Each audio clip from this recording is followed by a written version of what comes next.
Fala aí, galera alvinegra, mais uma vez com vocês aí, trazendo conteúdo acerca do nosso glorioso Botafogo de Futebol e Regatas.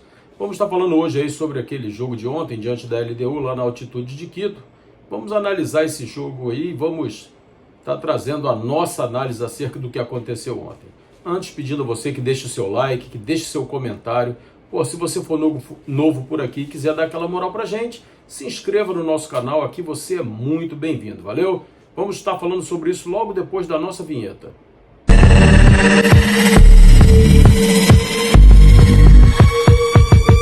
Então, galera, o Botafogo ontem fez uma partida muito complicada diante da LDU. Poderíamos estar aqui hoje falando um monte de coisas acerca do que foi o jogo, acerca do que foi a escalação. E eu até peço desculpa a vocês já de antemão, caso o vídeo venha ficar longo, porque eu gostaria de falar com bastante calma, com bastante tranquilidade. Gostaria de não ser agressivo, de não ser duro demais nas palavras. Vamos tentar fazer uma análise bem serena daquilo que foi o jogo de ontem.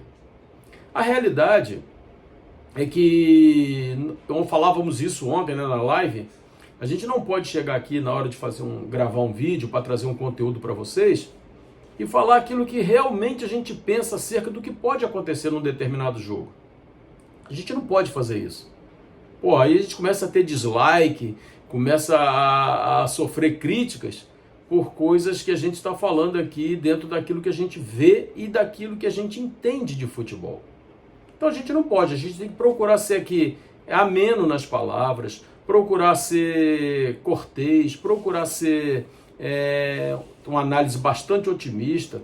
Mas hoje, depois de passar do jogo da LDU, eu penso que a gente já pode chegar aqui e trazer para vocês aquilo que realmente a gente viu que poderia ter acontecido na partida de ontem. Não só aquilo que poderia ter acontecido na partida de ontem, mas o que pode acontecer nas próximas partidas.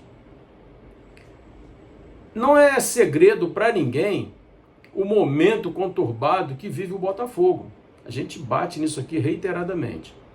Então, assim, o projeto 2025 foi totalmente equivocado desde o seu início. Aliás, todos esses equívocos, eles começaram ainda em 2024. Era sabido por todo mundo que Arthur Jorge não continuaria no clube. Ele recebeu uma proposta muito boa, aceitou a proposta, foi embora. O John Textor não fez nada para tentar segurá-lo, porque achou que ele já ganhava muito bem. Inclusive o próprio John Textor falou isso numa entrevista, né? Que ele já ganhava muito bem, que foi muito bem remunerado pelas conquistas, então não tinha por que aumentar o salário dele. E ele optou por ir embora. Problema dele. Eu encaro isso com a maior naturalidade. Porém, todos esses problemas extracampos que vem acontecendo, né, que vem acontecendo desde o ano passado, com problemas seríssimos dentro da holding, uns querendo tirar John Textor, outros cobrando por atraso em empréstimos que foram feitos e não foram acertados os pagamentos, etc. Enfim, é uma série de informações. E isso veio se desenrolando.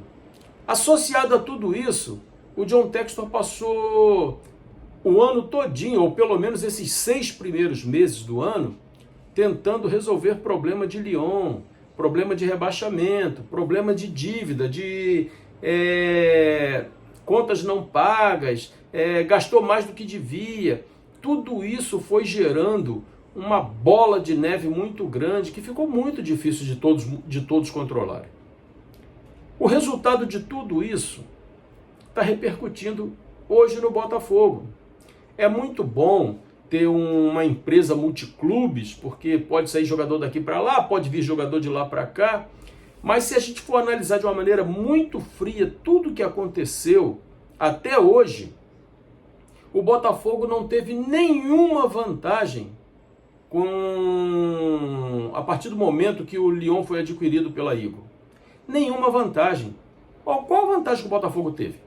O Botafogo não tirou dinheiro da Eagle, do Lyon, para poder abastecer o clube aqui no Brasil.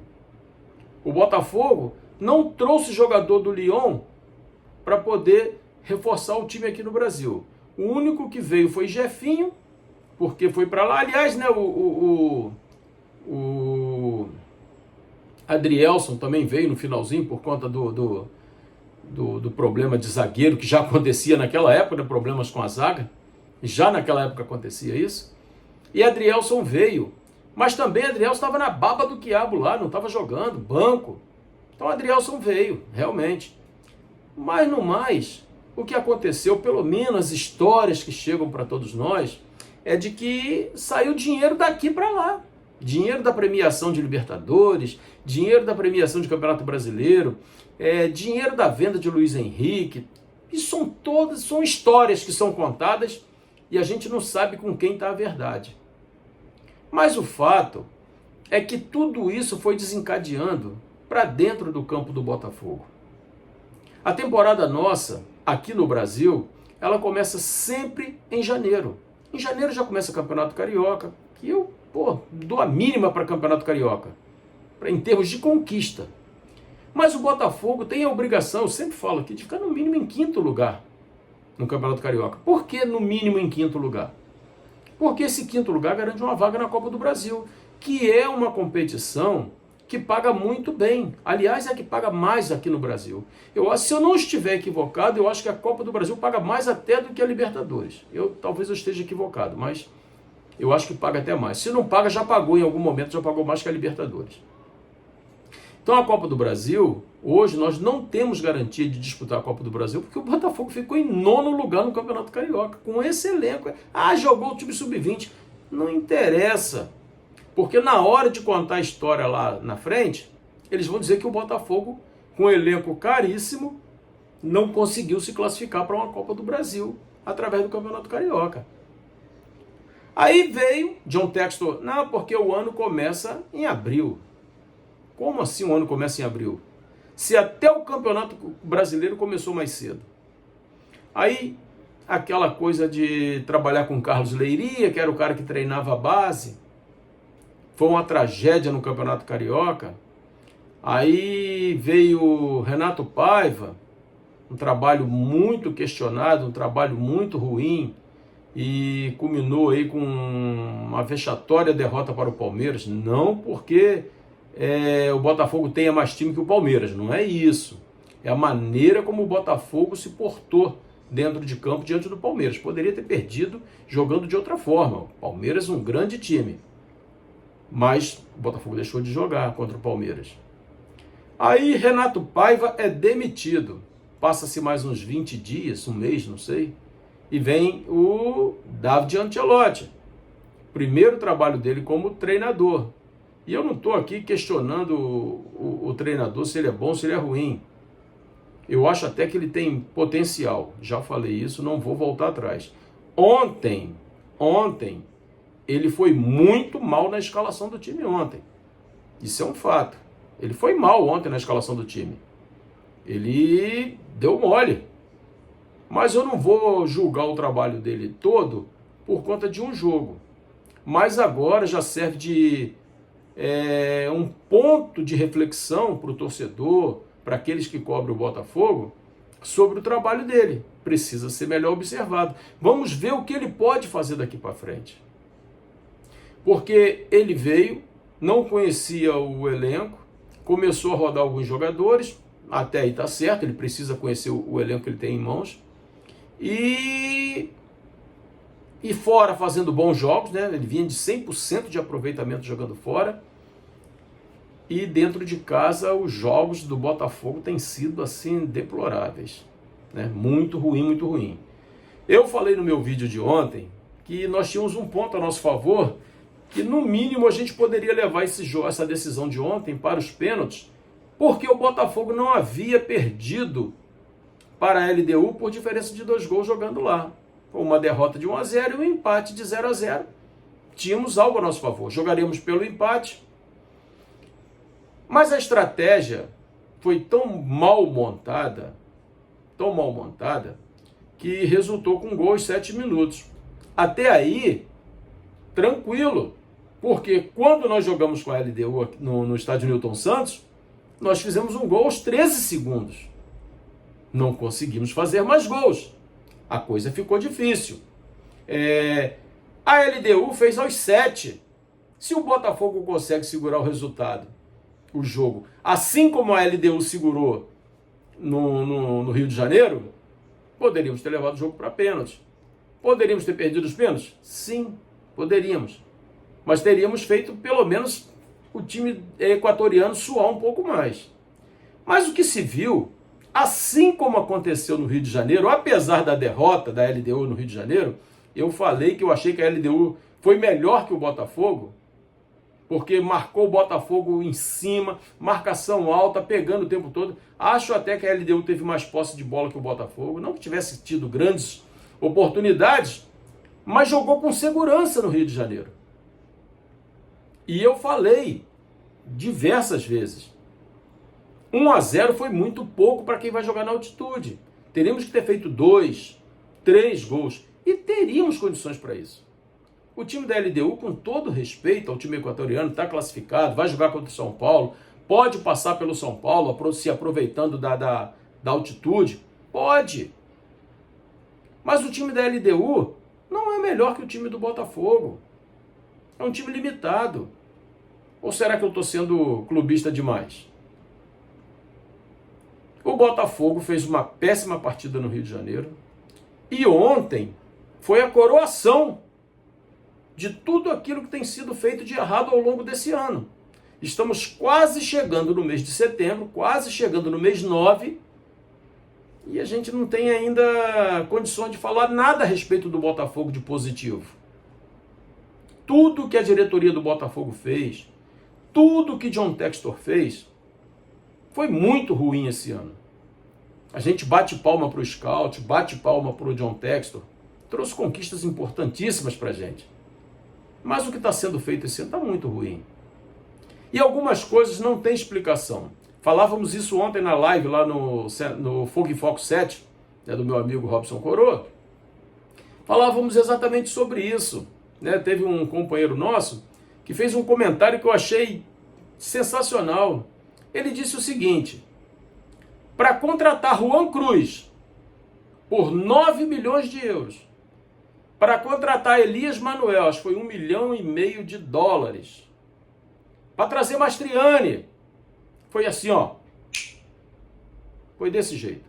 Foi no estalar de dedos e esses jogadores vieram.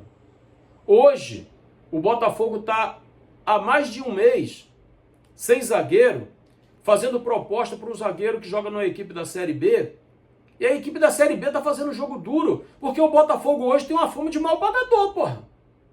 Ou paga à vista, ou nos dê garantia de pagamento. É isso que o Atlético Goianiense está falando com o Botafogo. Porque o Botafogo hoje tem fama de mal pagador. O Botafogo deixa para pagar suas contas quando o time ameaça fazer um transfer ban, uma reclamação na FIFA.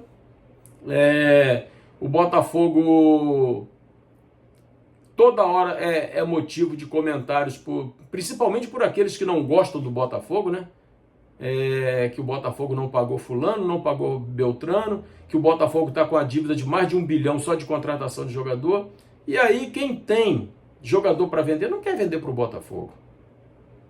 Então, eu me preocupo até se não existe algo de errado em determinadas contratações, porque como que você contrata jogador de 9 milhões de euros que não joga rigorosamente nada, que jogou 25 minutos na equipe do Vasco da Gama, e o Vasco da Gama falou, pode ir embora que não serve, que no Santos não serviu, e o Botafogo pagou 9 milhões de euros, agora emprestou esse jogador para tentar vender por 4, para ver se recupera alguma coisa. Eu não consigo entender isso. E aí para trazer um zagueiro, não tem dinheiro para trazer um zagueiro. Não tem como dar garantias de que vai pagar aquele jogador que ele vai contratar. Eu falei isso dias atrás, que o Botafogo terminou o jogo diante do Palmeiras com Marçal e Marlon Freitas na zaga, pô. É uma vergonha isso. É uma vergonha. A derrota do Botafogo para a LDU, ela demonstra muito mais do que uma desclassificação. Ela mostra muito mais que uma desclassificação numa competição importante. ela mostra a fragilidade que está o Botafogo hoje no contexto administrativo, no contexto futebolístico. Comenta-se que gastou mais de 500 milhões de reais e o time não tem zagueiro. Ontem, o treinador não escalou o Arthur Cabral, porque está voltando de contusão, mas como que ele entrou no jogo? Que ele tivesse entrado desde o início. Não aguentou? Sai da vaga para outro. O que você não pode é abrir mão de ter um jogador num setor importante, que é o ataque, para poder tentar prender os laterais do adversário, para tentar prender a zaga do adversário. Ontem o Botafogo teve... O treinador ontem teve a brilhante ideia de colocar o Savarino de 9. O Savarino não vem jogando rigorosamente nada na posição dele. Vocês imaginem de 9. Então, é um conjunto de coisas erradas que estão acontecendo no Botafogo ao longo desse ano. É um conjunto de coisas erradas. Poderíamos ficar aqui horas falando sobre tudo que está errado. E aí, voltando às contratações equivocadas, o Botafogo jogou o primeiro tempo e parte do segundo tempo sem o centroavante com o Mastriani no banco. O Mastriani tá mal, não está jogando nada. Isso demonstra a falta de competência do scout, da diretoria, para o ano de 2025. Tudo errado, pô. Tudo errado. É verdade que o lance que originou o pênalti, né, o escanteio que gerou aquele bafafá, foi um erro da arbitragem. Foi um erro da arbitragem. A bola seria tiro de meta a favor do Botafogo. Mas eu vou reclamar da arbitragem aqui hoje? Eu não vou ter essa cara de pau. Porque se o gol não tivesse saído daquele marcação errada da arbitragem, teria saído de outra maneira. E falando de jogadores que estão mal, que não estão jogando rigorosamente nada, o Marlon Freitas é outro, que é um jogador que eu gosto, tá? Gosto demais. Mas a temporada dele está ruim. Aquela bola que ele esticou o braço para poder tentar cortar, aquela bola ia para fora. Isso demonstra o quanto ele estava desligado naquele momento do jogo. Ele não sabia nem o posicionamento dele dentro do campo. E demonstrou uma outra coisa também, que o Gregory ajudava a esconder a deficiência de marcação do Marlon Freitas. Porque como o Gregory corria muito pulmão, muita pegada forte no meio-campo, ele supria a deficiência de marcação do Marlon Freitas. E agora, sem esse homem, ela está escancarada para todo mundo ver. Galera, eu vou ficando por aqui, senão vou ficar aqui muito tempo falando. Eu pedi desculpa lá no início e peço desculpas agora de novo pelo tamanho do vídeo, mas eu queria falar sobre isso com vocês. Se você chegou até aqui, deixa seu like. Se você for novo por aqui, se inscreva, que você é bem-vindo. Valeu? Forte abraço, tamo junto e até a próxima.